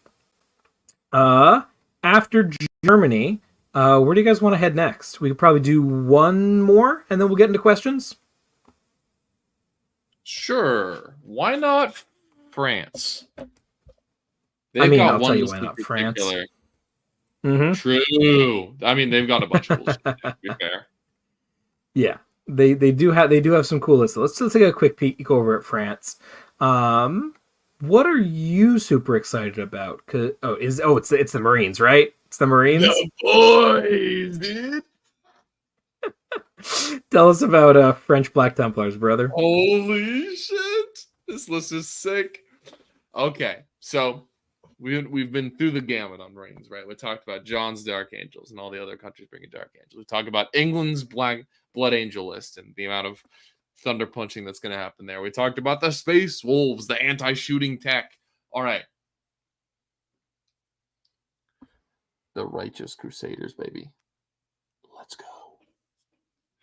This absolute king has not 20, not 40, not 60, not 80, but 100 Primaris Crusaders. This guy is crusading through Mechalin, and we're all going to feel the wrath of the Templars. It's literally just 5 characters, 2 squads of 5 scouts, and then 100 Primaris Crusaders, which is so goated. This list is awesome. All the Primaris Crusaders have Scout. They all have Real Advance and Charge. Those are just 3 insane abilities. Admittedly, they cannot Scout when they're joined by the characters because, I don't know, they're too wrathful to remember to go forward or something like that. I don't know. But, the squads without can form like early screens and trading pieces, and then they're followed up by the huge 5 at Feel No Pain, Grimaldus, and Hellbreak bricks that just like hit like freight trains, which is super sick. And one of the weaknesses of Crusaders that I was used to was they couldn't use any of their stratagems, command phase stratagems, while they're inside of cars. Well, this is 0 cars. So if he needs a lethal hits on a turn, he can just grab it. If he needs sustained hits on a turn, he can just grab it. If he needs the anti-psychic vow, he can just grab it. There's a lot of cool play in this list. And I think, there are going to be some armies that can just chew through 100 Marine bodies, especially because like 40 of them are scouts. 50 of them if you got the 2 squads of 5. But there are other armies that won't. And those armies are going to have a really tough time dealing with the wall of OC2 that's relatively fast. It's a sick list. It is. This has to be one of the most, obviously I can't talk about our Matrix too much, but this has to be one of the most polarizing lists that I have ever seen our Matrix have, because of all the stat checks, this is the stat checkiest. Either you pass and you obliterate it, or you fail and you get run over, and there is not much middle ground. If you're trying to kill tanks in any meaningful capacity, all of that firepower is just more or less wasted. Yep. But this is not the only horde that France is bringing, which is crazy to me. They're bringing 2 hordes that no one else is bringing. What is in their CSM list, Lucas? Oh, God. I don't remember this. It's triple accursed cultists, baby. Yeah. Yep. They're making horde moves. Let's go. So, I think this is Renegade Raiders as well. Yep. Which solves one of the major issues of the AC/DC bricks, which is low AP. And then they also have Advance and Charge, obviously, from the strat. So, this is just a lot of dudes. And they got the Invuln. And Yeah, it's another horde list. I think they're definitely going to be looking to pin people with these hordes. People who can't deal with it, like don't have a lot of volume. They're going to really struggle into these lists. Yeah, absolutely. Was it Gita was also really excited by their guard list. Also rocking the 18 Bullgrins, but with double Rogel Dorn and 30 Catechins spread across a Chimera and a Taurox. Just a pile of mission play with a decent little fire base there in the Dorns. That's going to be a really cool list to see in practice. I don't play enough guard to see anything extra saucy that's going on in there, but it looks really cool. They're also, I think, the only people bringing Death Guard that I know of. I think their like practice partners, Belgium, are also bringing Death Guard. Or the Netherlands, maybe. One of the Low Countries is bringing Death Guard as well. Belgium is bringing Death Guard. Yeah. Yeah, and it's more or less the same list, which makes sense. Yep. I mean, yeah, it's. I mean, you can once you're able to see the list, you can see it's definitely kitted out for killing infantry. It's a flamer spam list with a lot of hulls. So anyone who's bringing a lot of, especially armor save reliant infantry, is just gonna melt to this list. Which yeah, it's cool. But I personally don't see the value of Death Guard in a comp, but they obviously have some home for it, and I'm excited to see where it goes because Death Guard are cool. Yeah, makes sense. Sweet. So I think we're going to move on to some listener questions here because we've got a whole bunch of them that I want to get covered. And I know Lucas can't be here forever. So we're going to jump into those. Again, if you want to be asking listener questions, you can super chat right now if you're live. Or if you're not, the next time, make sure to ask them in the Discord thread in that Patreon on-exclusive Discord. Go over to the folder labeled The Show, the channel labeled Take All Questions, and then the thread for that particular episode. So... Dan asks, what are your favorite 3 lists submitted? So each person pick one. Which list seems to be the furthest out of left field? Nick, what's your favorite list of all the WTC lists that we've seen in so far? Whether we talked about it so far today or not. I think it's a tie between the Polish Awakened lists and the German Votan lists. There's a lot of cool lists out there, but since those being two of my favorite factions, it's really cool to see them represented, the top stage. And yeah, there's a lot of like cool stuff in there. So I'm excited to follow along and see how they perform. Makes sense. Very cool. As for myself, it's got to be the Spanish Vanguard NIDS list, baby. We didn't get to cover Spain too much today. They are one of the only one of the only countries that brought demons, which is super cool. They also brought Vanguard NIDS with 30 fucking Gene Stealers with 3 Broodlords. Go first, baby!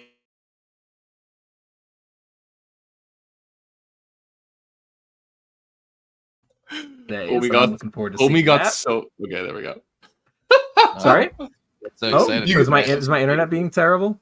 No, yeah, you like lagged out there for 10 seconds. Right as you started screaming, it just froze and your voice cut out. Oh, well, it's a sick fucking list. I'm excited to see how it does. What about you, Lucas? What's your favorite list? Obviously, my green side list. Next question. Fair enough, dude. No, I'm kidding. I'm kidding. I bet you can't guess, though. Is it the 100 Crusaders? You bet your ass. Oh, okay. I love true hordes, and that is the truest horde there ever was. Let's go. Oh yeah, brother. What is your opinion on the sub-faction split of Marines?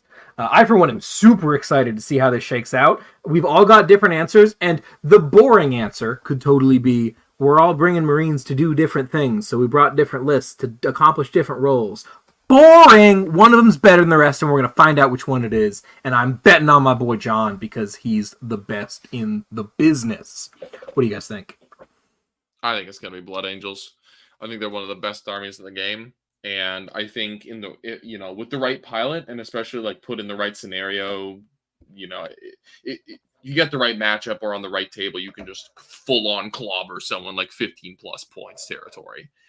Which I think Dark Angels are just a little bit too slow to do. They can definitely grind out games to solid wins, but I love the point scoring ceiling of Blood Angels. Very cool, very cool. Mr. Nicholas. Which Marines do I think is gonna be best? Mm-hmm. Dude, I'm ready for. I gotta back up Stormlands here, dude. I'm ready for Wolfjail to take some heads. We'll see if it does at the top level, but like, if now was a time for it to prove itself, it is at WTC. So, I mean, if Colby's unbelievably baked ass can take me out on a repeat with Stormlance, surely Kruger can as well. Sure hope so. I really hope it gets on stream, and I really hope the moment where someone triggers like the reactive move gets caught as you watch someone's like brain break down and realize that they have been put into wolf jail. It's gonna be excellent. I really hope that Nassim gets a redemption moment and gets to break out of wolf jail finally. Though I don't know if they might not put him in that. They might be like, dude, yeah. Can't. Excellent. All right. Yeah. Sam asks, are you allowed to say which faction people were downplaying but is actually good? We can say whatever the hell we want. I'm thinking. I don't know. What do you guys think? What's the question? One of them, I think. What were people downplaying beforehand? Like, what were people psyoping? Oh no, that's not good. But actually, it's really good, and we're excited to see, and people are going to do well with it. Okay.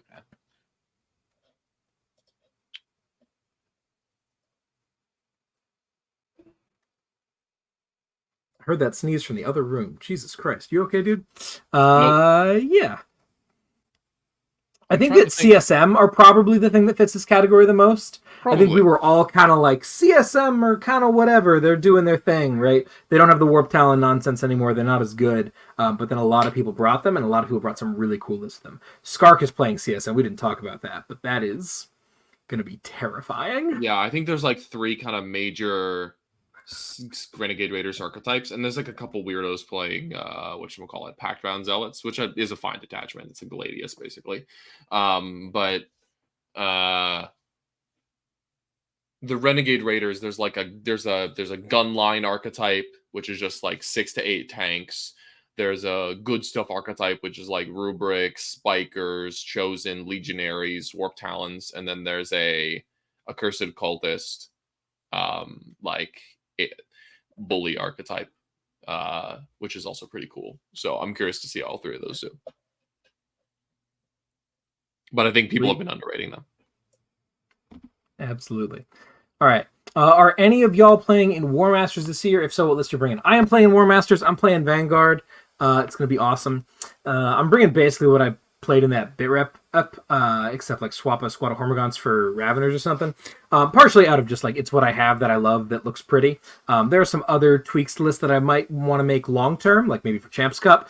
But at the moment, I've got a lot of logistical stuff going on, so I'm not really, and I'm trying to help people practice for actual matchups that they're worried about. So I'm not really in a place to be iterating too hard. But yeah, I'm gonna play Vanguard and it's gonna be a good time. I'm gonna do, my only goal is to do better than Innis, to prove how badass this faction is. I don't even know if Innis is playing in War Masters, but if he's not, mission accomplished. That answers that question. Any spice that just missed making the cut for your 8? What do we leave on the cutting room floor, boys?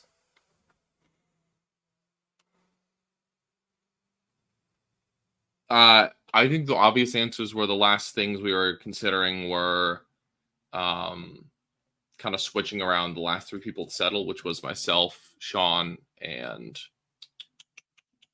Eric. Yeah, we were debating kind of moving around those people and having me play CK so that Sean could play Nids and Eric could play something, Grey Knights, basically. CK and Grey Knights were the 2 things that were on the table last, I feel like. And they were the things that were most seriously talked about. Most everyone had, kind of solidified by like maybe 4 weeks ago. And then the 3 of us were kind of still uncertain because our 3 lists were kind of like the most oddball other than Ganyo, who was just pretty solid on Tau. But even we were talking about moving him to Necrons, right? Like there was a lot of movement. Mm-hmm. So yeah. But yeah, I think certainly captured our attention for Tau. But like before the planes came out and when they got fixed, there was certainly a lot of talk about like, ooh, do we like Necrons are good, you know? Yep, we play them totally. instead. Sweet. How many WTC Blood Angel players are going to regret their life choices in that they A, need to ponder multiple rounds of mirror matches, or B, get toilet swirled by Dark Angel Gladius? Well, probably a lot of them are going to get paired to mirror matches. I don't think any of them are going to pair to Dark Angels, but I'm excited to see what they come up with there. Are there any Blood Angels lists that are poised to shift the singles meta? Which I'm going to rewrite, pretending that they've read the list as, do we think that Manny's list has play in singles?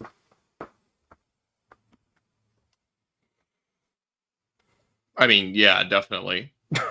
I think damage dealing tools are way more important than mission play tools in singles. Like, if your goal is just win every game and the differential doesn't matter, taking things to kill your opponent is definitely the best way to do that. I think especially like when you guys see the list in a couple seconds, hours, days, whatever the hell it takes, I think you're going to see there's a lot of Sanguinary Guard. And I think that is a data sheet that, at least in our area, when I play against Blood Angels locally, I don't see anyone taking Sanguinary Guard and Dante. I mean, those are not just flavor fluff picks at this point. Like, they're genuinely really good data sheets. And they punch in like very unique ways that lends a lot of value. So I think people will start taking some of those data sheets.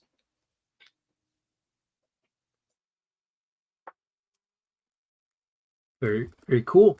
Moving on down, we're getting to the end here. Derek asks, what are the most interesting B tier faction lists you've seen?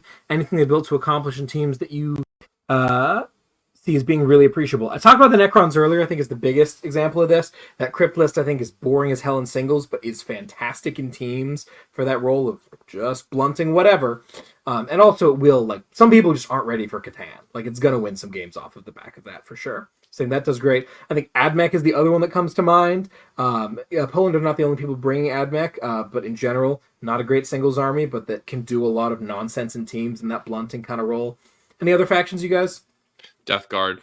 Yeah. Death Guard is like, has some really bad matchups, but also some really good ones. And in general is just like, it has a lot of stuff with good OC. So worst case scenario, they can kind of keep any matchup close. For the most part, there's definitely some bad ones, but yeah, I'm excited to see how France and Belgium do with their Death Guard. Makes sense. Nick, this is probably where you say Votan. Yeah, I mean, like, we're not playing it, right? We certainly disrespected them a bit.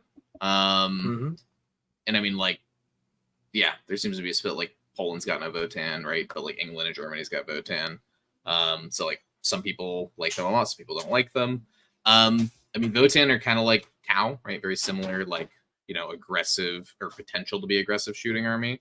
But they do have like a lot of staying power. Like, they're very tough. Their tanks are tougher. Their infantry can be tougher. And they like trade a lot better.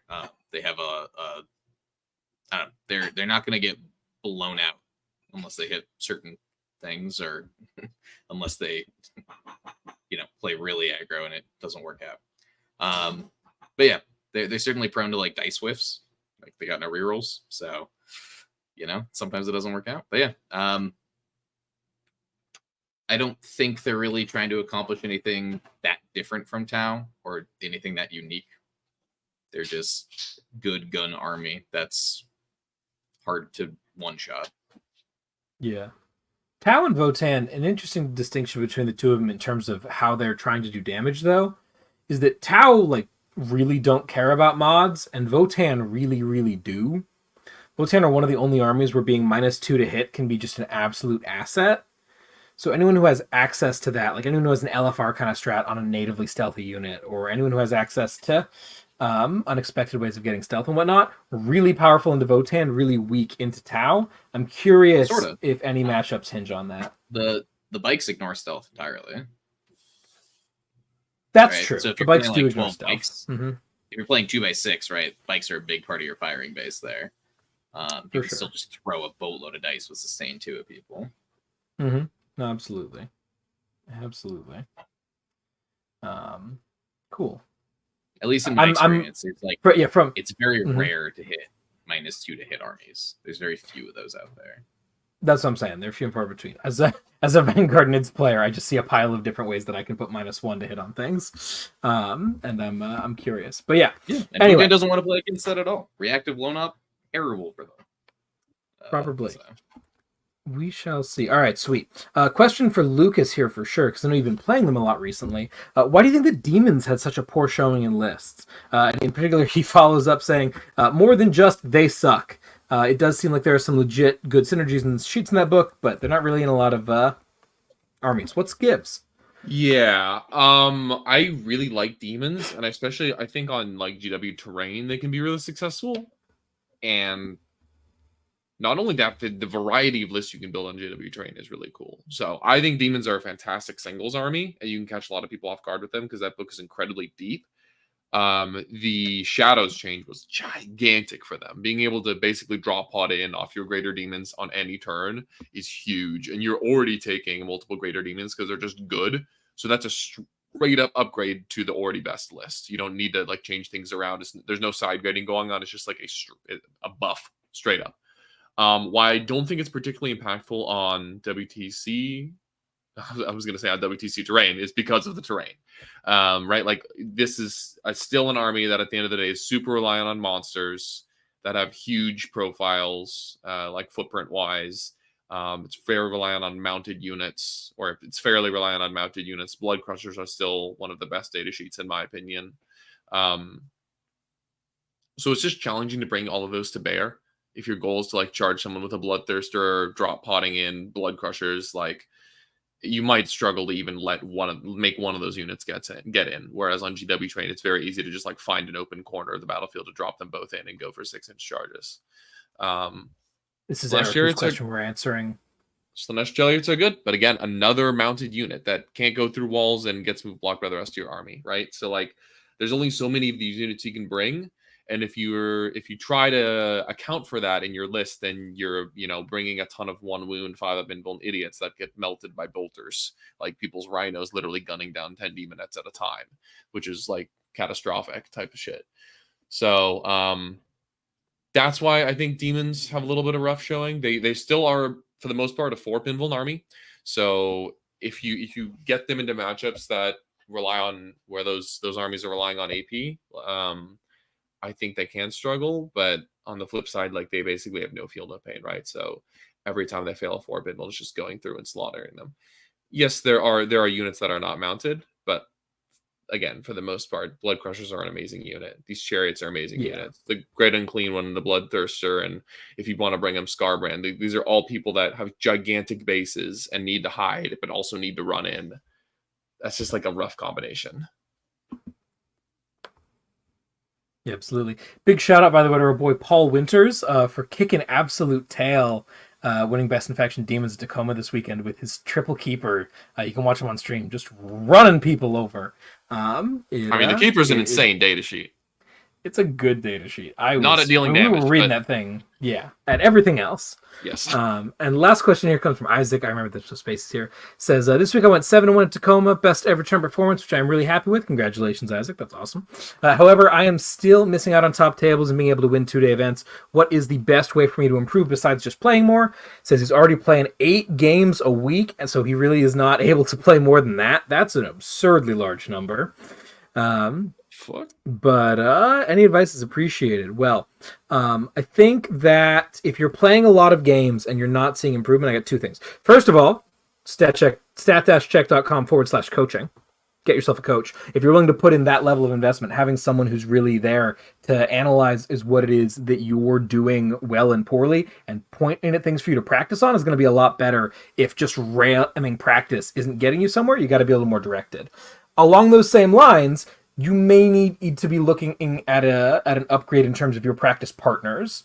If you're playing a lot of games and you don't feel like you're getting better, you're probably the biggest fish in a small pond.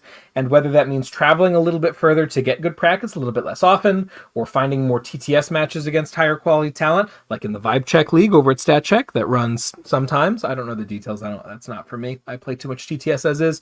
But seeking out people who are going to challenge you is going to make you better. You're not going to get better beating the crap out of your same locals all the time. Those would be my 2 thoughts. You guys have anything to build up on that? that was going to be what I was going to say, is surround yourself with people who have the same drive and are also good at the game, and also play a variety of armies. Like, I didn't get good because I didn't join Team USA because I'm good at the game. I joined Team USA because, like, for 4 years, me and Nick and Tanner and Tyler, like, beat the snot out of each other until we all figured out how to play this stupid game.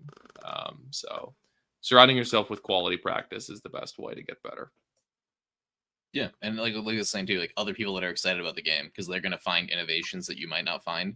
Like, we all have factions that we're really excited about, and you see the difference in like our knowledge about them. So like, yeah, inserting yourself into a community, getting reps into stuff that you're not like, that you don't see yourself playing against a lot. I know another thing too, like converting that last win is really hard. Like, most tournaments are going to have one true winner, or maybe like 2 or 3 undefeateds. I wouldn't beat yourself up too much if, you're having sometimes of a hard time converting. Like, we're not showing up to every tournament and like, winning every tournament we go to. There's a little bit of luck that goes into it at the end of the day. I've won a few tournaments over the years. I know Lucas has as well. But there's like other tournaments we gone to that we got like X-1 or X-2. And at the end of the day, it might just be that, like, sometimes you hit that run where it's like you've prepared, you hit like a bunch of factions you're prepared for, and all of a sudden you find yourself on the top table, like winning. And there you go. Like, your hard work pays off. And if you're playing at the level you're playing and like practicing the level you're practicing, eventually it should pay off. So be proud of your 7-1, by the way. Like, Yeah, winning the event, yeah, exactly. Winning the event shouldn't be the only. I mean, you can have whatever goal you want to, but being proud of a high placing is important. So, yeah, absolutely. Nicely done. Sweet.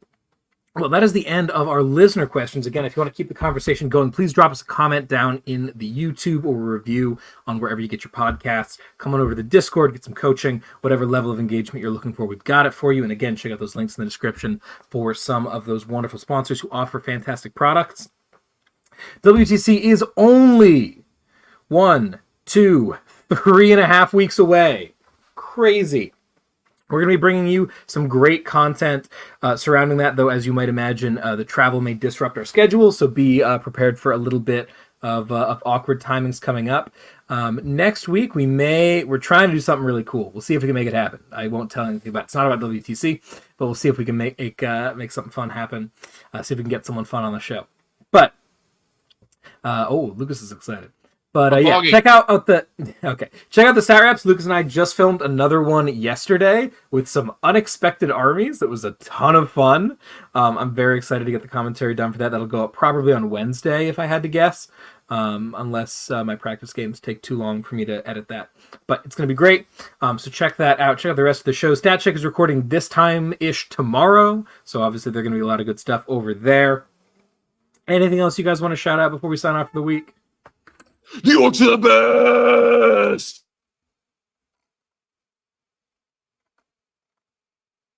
Couldn't have said it better myself. Well, with that all being said and done, thank you so much for joining us. I've been Tyler. I've been Nick. It's your boy Lucas. And we'll catch you on the flip side we'll probably have one more episode before the World Team Championships. Get hype. We're looking forward to seeing y'all there. Adios. T-Suns players, I'm about to hit you a fatter 0L than Prospero. Fuck. You're getting zeroed.